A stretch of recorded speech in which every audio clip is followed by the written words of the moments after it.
Well, so my guest for the morning, Yao Frimpong Ado, is a member of parliament for Manso Edibia. He's in the studio.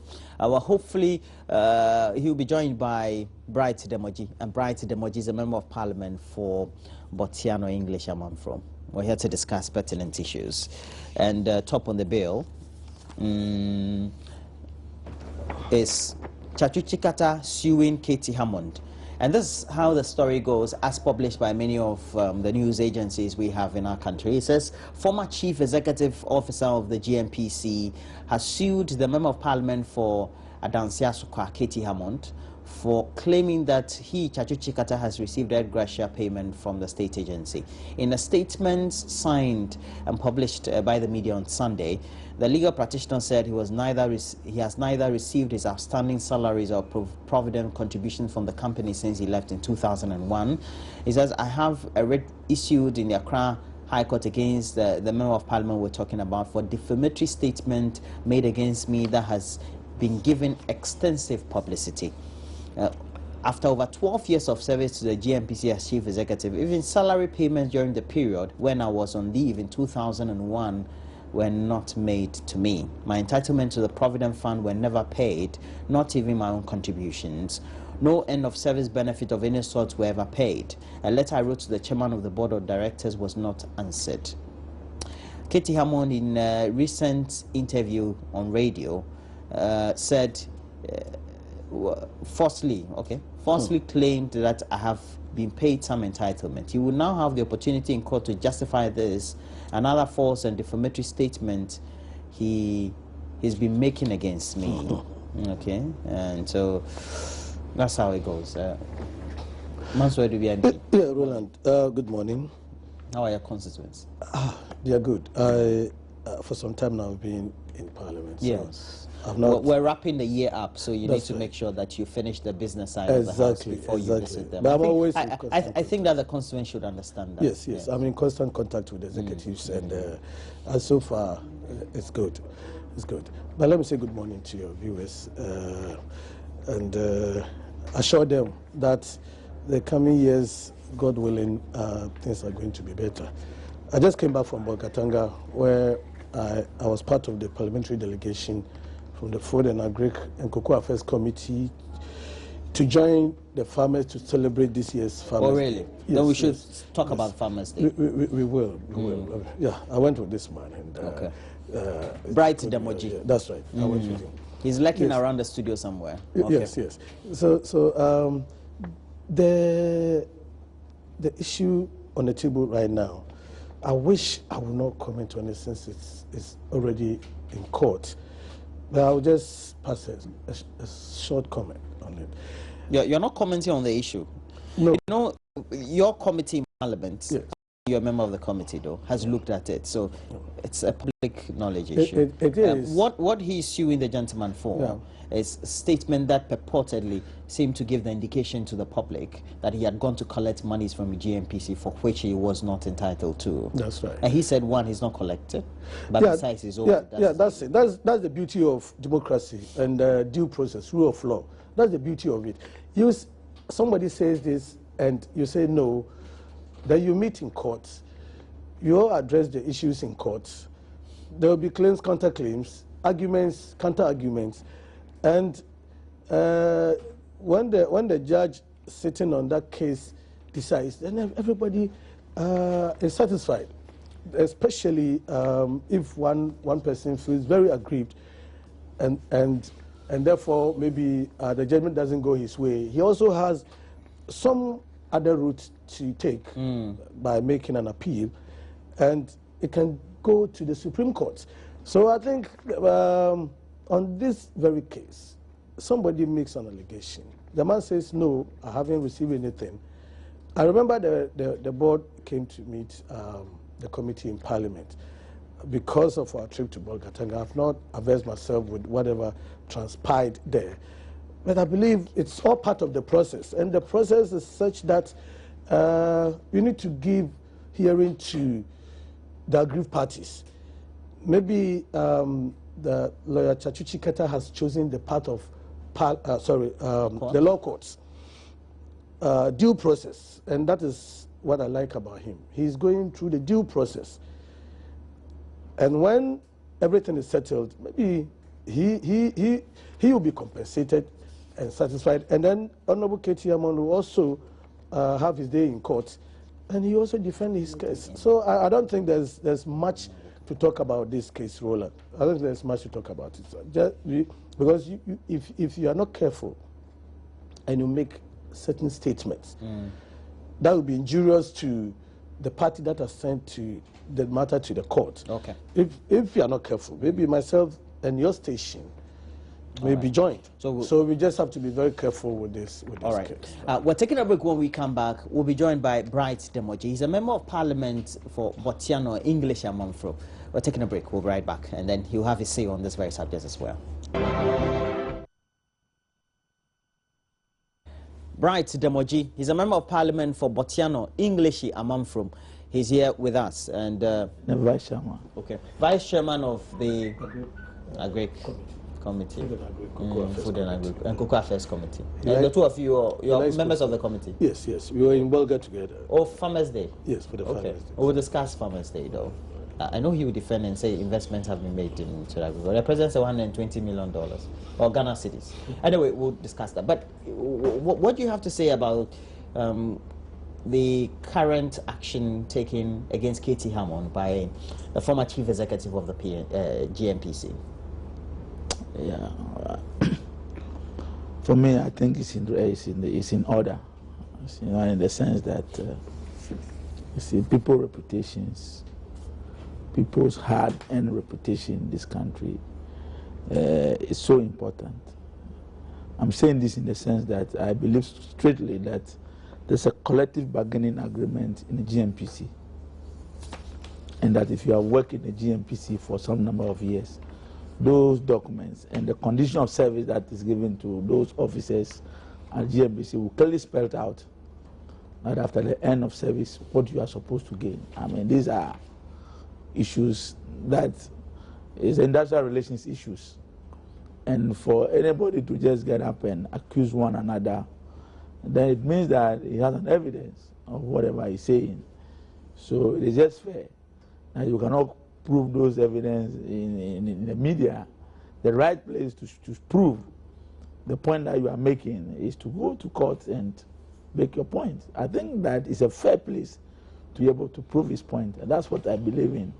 Because if you make an allegations, you cannot come to my house and prove it to me that what you are saying is right. And the best place, as far as the governance system is concerned, is to go to the law court and prove it. And the reputation of the person involved is also important. So for me, I don't want to go into details about the actions per se, but I believe that the action is in order. And let K.T Hammond go and prove in the court that whatever he's saying is true, and the gentleman or those involved doesn't deserve it. That's all. Interesting. Let's look at this. This is one is just coming in. We're being told that there are news reports published by the media that two elevators in the State Star Block that we all know that you have been occupying as members of parliament, job 600, are not functioning. And according to the media report, this is as a result of water that has seeped into the motors of the equipment during the last couple of rains, and in the process affected the traction of the cables and counterweight systems of the elevators. And the roof of the 252 office complex, and according to the media reports, leaks anytime it rains. And we know we've had 2 raining periods. And this website is so that it's put a lot more pressure on the remaining 4 elevators. You occupy the building. Have you had any experience? Yeah, thank you, Roland. The 2 issues, the elevators and rains, those ones, seriously speaking, for me, they are not that serious. Okay. Because the roof can be fixed within a matter of time. For me, and for the security of members of parliament, the staff, and even the visitors who come there, is the security gadget at the entrance that is not functioning. For me, that is my worry. Because in this era of the Boko Harams and Al-Shabaabs and ISIS, you don't give chance to any miscreant to get to the House of Parliament to cause mayhem. And the only means that you can check these things by using the electronic gadget.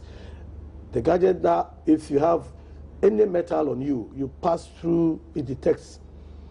That will deter a lot of people who want to come to Parliament House to cause mayhem. That one is broken down.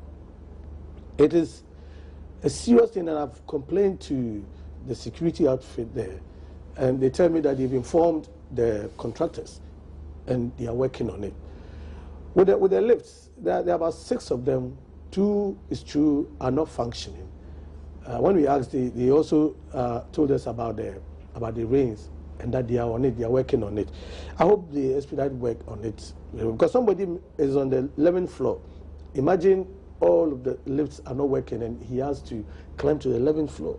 And some of us are also advanced in age. And if you have to climb to the 9th floor where I am, it makes it tedious. Exactly. And although it's good, it's excessive pressure on it's a good exercise for the heart, but the faint-hearted may also suffer cardiac challenges. So I hope those people who are in charge of these gadgets will work expeditiously, as quickly as possible, to fix them, so that when we close from Parliament, you comfortably move into your office and continue with your work without any incidents happening to the members of Parliament. Mr. Demoji, yes. You seen any untoward and have experiences of leakages or seeping water? Not at all, except for the lift, which is evidence is clear. But we have to ask ourselves, the question I always ask myself is that, you see, in every contract, when the project is completed, we have some deferred liability period of the project. So the question we have ourselves is that, is that period expired? The answer is no. So if there's any minor defects on the structure, they only have to call the contractors to come and work on it. So this is not going to be the cost to Parliament. If there's any minor defect on the structure after maintenance, after construction work, it is the responsibility of the managers of the property to call in the contractor and say, hey, there's a small defect here, come and work on it. It happens. Apart from that, these structures were completed over a year ago. And don't forget, they've been using this lift to carry things from up to the top, even in the process of construction. So it's not as if just a week or 2 weeks or 3 weeks ago that the project was completed, that lift is being used. It's not the case. So for me, yes, it's good to raise some of these issues, but I think that there's no cost. There's not going to be any cost involved with regard to the state at all. But it is just good that the contractors have to speed up and ensure that all these are quickly put in place. I don't think there's any difficulty at all. I'm not aware about the security scanners because I think on Wednesday I've gone through that. There was no problem. I don't know when there was a problem anyway, for me. But if it says that, I cannot challenge that one because I'm not an expert. All right. No. It's that particular gadget has had difficulties for about 1 week. So. Or if you say gadget, you mean the lift? No, not the lift. Sorry, the scanner. Yeah, the scanner. But you see, what my brother just said, it's a bit worrying, because if for 1 year they've tested this thing, moving up and down, as he's saying, carrying things to all the floors, and this thing was inaugurated early November, and in about 3 weeks it breaks down, then it's a worry. That's when we started using it intensely. It breaks down, then it's a worry. So we should be worried about it, because they had about 1 year to be testing the equipment. So how come that just about 3 weeks after it was formally handed over to us, things are not working? There's a problem. We should interrogate it and then fix it. I mean, but if you have, if the equipment is good, is of quality, even though you have a defect post-construction period, it still should be a time when you're granted Roland, efficiency. I'm not here to, I'm not going to, I'm not because you don't speak for the contractor. I'm not going to speak for the contractor, but the point I'm trying to make is that, see, even in the most developed worlds, machines, equipments do have problems. Even you remember just recently, this company, Japan, they've been working on cars. Toyota and the rest. We have Audi. Is it Audi or BMW? It's Passat. Passat, that's VW. Yeah, VW. They have to do a recall of it happens. Over 11 million. Yeah, it happens. And they are paying liabilities. So in technical They've issues, been sued left, right, center. Yeah, so in technical issues, I'm not talking about technical issues, we should just be very careful because there are about six lifts, 6 of them, and if one have a problem, two. I mean, we should just ensure that the so in all there are 6 lifts in the building, or linking linking the building. Yeah. So it means that if you can't use the other, you can move to the okay. So you have 4 working. Yes. All right. Okay. The story doesn't portray. No, I think the only worry is that how come? In fact, the first day, 2 of them from day one they didn't work, and even when the president was there, 2 were not working. No, they got stuck in they got stuck in the lift. But overall, you say that you're happy with the building. Oh then. yes, I mean it's more fantastic. Comfortable than the way your former state was. In the morning when you go and Parliament has not started, you can just go to your office, do some reading, do some writing, and come back well prepared to the chamber. In the evening, when we close, the days that we close early, you can have an office. You go to the office, relax, and do whatever. Yeah, that's right. It's very. Does it have room for your research assistants? Yes, okay. Yes. The two MPs share a common area where 2 research assistants sit there. My only. Do you have restrooms, bedrooms? No bedrooms. No bedrooms. All right. The 2 of you were at Bolgatanga, yes. Where we had the formal marking of the Farmers' Day. Of course, the Vice President couldn't go because of the Hamilton, etc. But the 2 of you were able to go, so at least the weather didn't worry you. But we're not talking the weather. That's right. Yes, the concern has been about the state of agriculture in our country. Summarily, what would you say? Yeah, Roland, may I take this opportunity to once again salute our gallant farmers and fishermen in the country.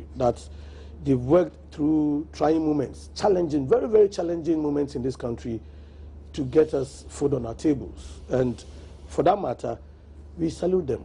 We salute whoever mooted this idea of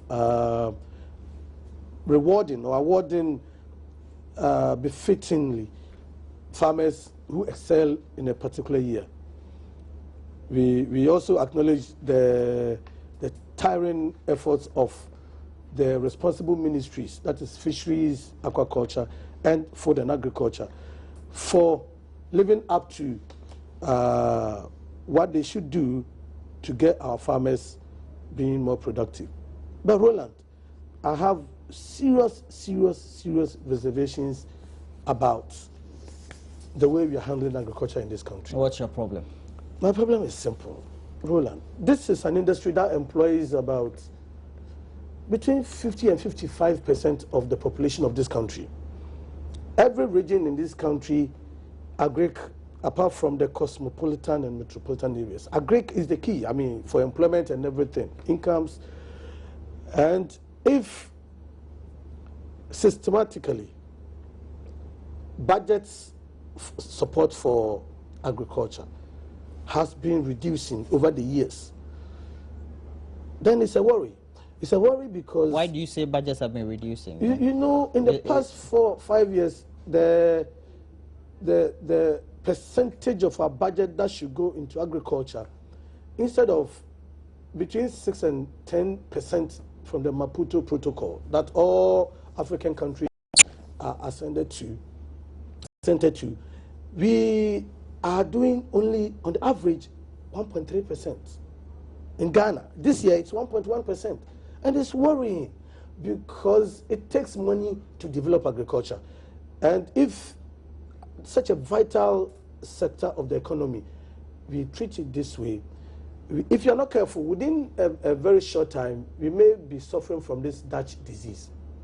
The Dutch disease, where any country that discovers oil and recklessly abandons the other sectors, manufacturing, industry, agriculture especially, and relies solely on the oil, it happens that gradually that country will be grinding to a halt.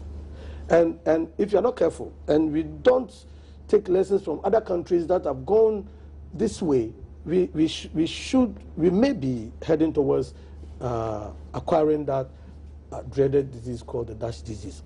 Why am I saying this? You see, when I was coming, I was listening to a program, the chairman of the Poultry Farmers Association, and he was lamenting seriously that even the planning of this Farmers' Day thing, they were not involved. He doesn't even know, he being the chairman of the Poultry Farmers Association, he doesn't even know who won the best poultry farmer in this country. He didn't listen. He didn't go. No, they said they were even not written to. They were not informed. You see, they were not invited. They were not involved. They were not involved. And you know how much poultry costs this country annually? It's so huge.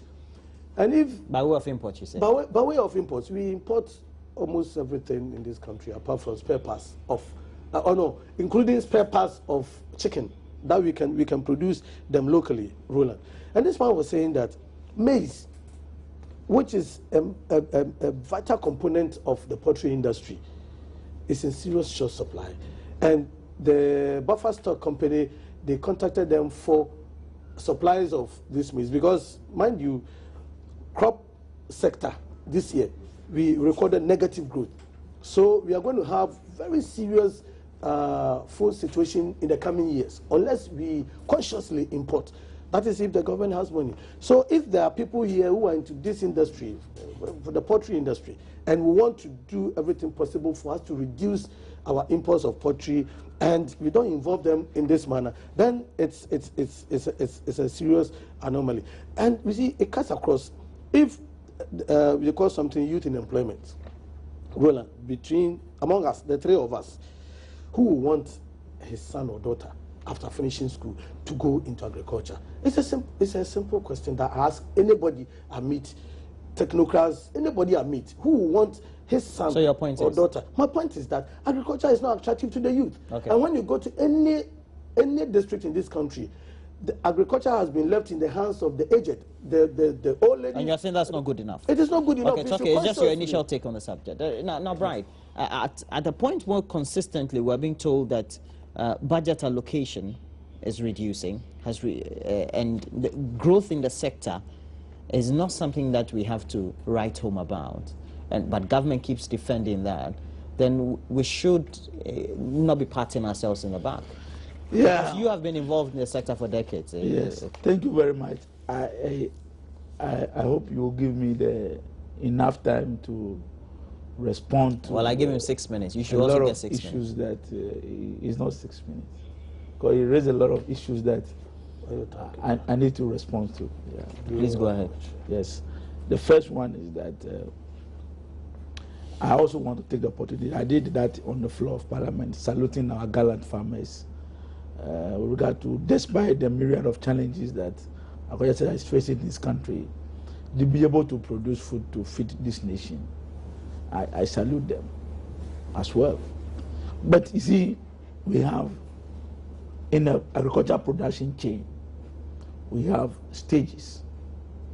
So if you want to come out and say that the Maputo Declaration says that we should spend 10% of our budget allocation on agriculture, then you should be mindful of the statement of the Maputo Declaration: agriculture and rural development.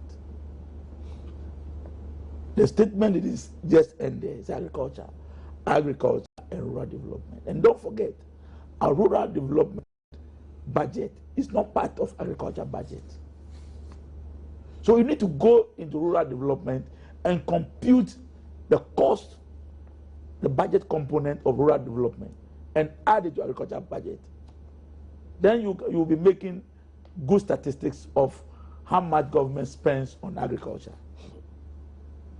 So if you leave out rural development and you simply go jacket and say that if you look at agriculture, this is how much.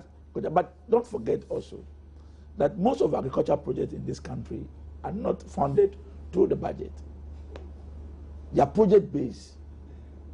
So you need to take all those into account before you can conclude by saying that government is not spending on agriculture. For instance, just on the Farmers' Day, government announced the purchase of about 500 tractors that will be coming to this country by first quarter of 2016. That's not part of the budget. It's not in the budget.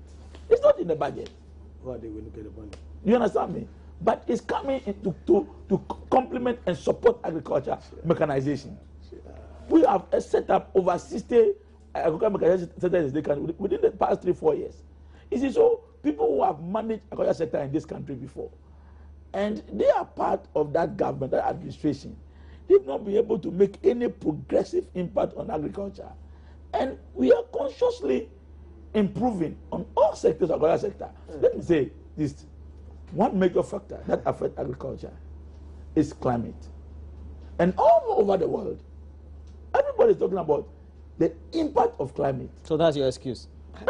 I'm not giving an excuse. I'm saying that you need to think globally and act locally. So it means we're not thinking globally? Then. No. You've acknowledged it? No. The point I'm making is that... Because if you know that there's climate change... Yes. Then... There's a climate change which is having an impact on agriculture, and nobody can say that the effect of weather will not have effect on production. So the fact that a particular year, go back to 2007, and those who are making all kind of insinuations and allusions and saying that because in 2007 we had a negative growth. Yes. And so we have to. That was the first time. But that was the first time that the president of this country came and tell us that he has reduced taxes on import of rice. That's how come we are in the state we are today. Increase in the importation of rice. You have no excuse. Started from You've been in power for how many years? 7 years. I'm saying that today everybody knows that the rice importation have reduced drastically. It's on record. To what figures now? I'm saying that I don't have it, but I can tell you that just last year we looked at about 40% reductions in the importation. So that's in what quantum? Because I know we're importing over 500 million. Yes. To what quantum? I know we have reduced the import. I don't have the... Do you know that the president... Let me conclude. Yes. As I say that, you have to let me conclude. So, back then, if you talk about crop management, again, in 2008, they were able to subsidize about 30,000 metric tons of fertilizer in this country. This year, government spent about import 90,000 metric tons of fertilizer for our farmers. Apart from that, free fertilizers were distributed across the cocoa growing areas. You may do all this, but the figures tend to point that they are inadequate. Now let me just read this thing to you and hold on and hold on, Honorable, because the president, according to Peace FM Online in its news report, said government has spent 120 million Ghana cedis on cashew, rice, and the agro-processing sectors, alongside the other support programs that are already in the sector. Now, for example, if let's say even we had cut by 40% rice importation, and let's say the numbers are within the regions of some 300 and 400, because that's the last time I heard that's being said, and you only support the sector 120 million Ghana cedis, that's woefully inadequate. Yes. How do you make up or bridge the gap? That's why you have a difficulty. It's added by saying that other support projects. Yes, sure, there are other support, but we all indeed do acknowledge that. But the point is, if you jump and leave, unless you are able to quantify, sum up all those other support projects, you may not be making any good argument. So if you are able to make those, you sum up all those other support projects, for all you know, all those other support projects want to may even be more than that one, because most of the agricultural projects, I told you, are donor funded, and heavily investment is being made in the area of this gossip project, where we are looking at warehousing, we are looking at irrigation infrastructure, and all that. This is not the first time that you and I have had a banter on this very subject. But as far as we're concerned, for example, provisional agricultural growth for 2014 was 5.3. Yes. Before then, it was lower. Yes. Okay. Before then, it was even lower. Okay. At what point do we have to say that we'll all be satisfied, give a positive or negative plus or minus thumbs up to government for a commitment that is being done or not being done to the agricultural sector, based on what the indicators are? That's why I made the recommendations on the statement I made on the floor. That what I expect is that the numerous projects that the government lined up in the area of irrigation should be completed. You see, we need to heavily invest in the area of irrigation, because we are all talking about climatic change, the impact of climate change and all that. The only way out that we can reduce the risk level of our young men who can go into agriculture, for people to be able to invest, or financial institutions to be able to give out credit to the agriculture sector, is to invest heavily in irrigation. So you acknowledge that we're not doing that? Roland. For all the things that he said. What I said. That's not what I said. No. Roland. You said the only way we can is to invest. To complete the numerous projects that we are investing in. Roland, you see, the beauty of democracy is the discussions and the competition of ideas. I believe strongly in the role of the private sector, being in the informal sector or the formal private sector. And ask me, in this country, which business, because of the conditions in this country, which business is doing well as a result of the harsh economic conditions? So anybody who is even interested in agriculture, the cost of doing business in this country is so prohibitive. For example, if a private person like me wants to go into agriculture in this country, I will want to take a loan from a bank. Whilst my colleague in Cote d'Ivoire is getting it at 5%, I'm getting mine at 35%. Can we compete? No, we cannot compete. And therefore, the economy of Cote d'Ivoire and Ghana are not the same. Thank you, but you can't be comparing just the statistics. That 5% here. For example, there are no interest on whatever instruments you invest in the UK or etc. Sometimes they are 1%. Good. So that's why they roll over their monies into Africa elsewhere to make. That's why I'm saying that if you are serious about some of these things, agriculture must be subsidized. Yeah, we all do agree it should be prioritized. It should be subsidized. You see, we should subsidize agriculture, because at the moment he was talking about fertilizers. He should go around and ask how many farmers. What's your experience? Because your community or your constituency has a lot of community. I am a farmer myself. I needed fertilizers for my cocoa farm in May, June, July. I just had a call last week that some have arrived and that I should make my boy come there to take some of the fertilizers. So because you're an NPC, it's easier for you. At the moment, what about the ordinary if I broadcast this fertilizer right now, because we are in the dry season, it is going to turn into salt under my cocoa farm. You see, that's why I'm talking about the priority. Are we serious? This thing should time yourself. Member of Parliament for Mansue Dubia is Yalfrin Pongado, and Bright Demoji is a Member of Parliament for Botiano English and Manfro. They've been my guests on AM Talk this morning. Thanks very much, Bright, and we'll hope also to have you again. The two of you pairing is always beautiful. We're taking a break. When we come back, we'll have entertainment. And entertainment is brought to you by Airtel. No last moment.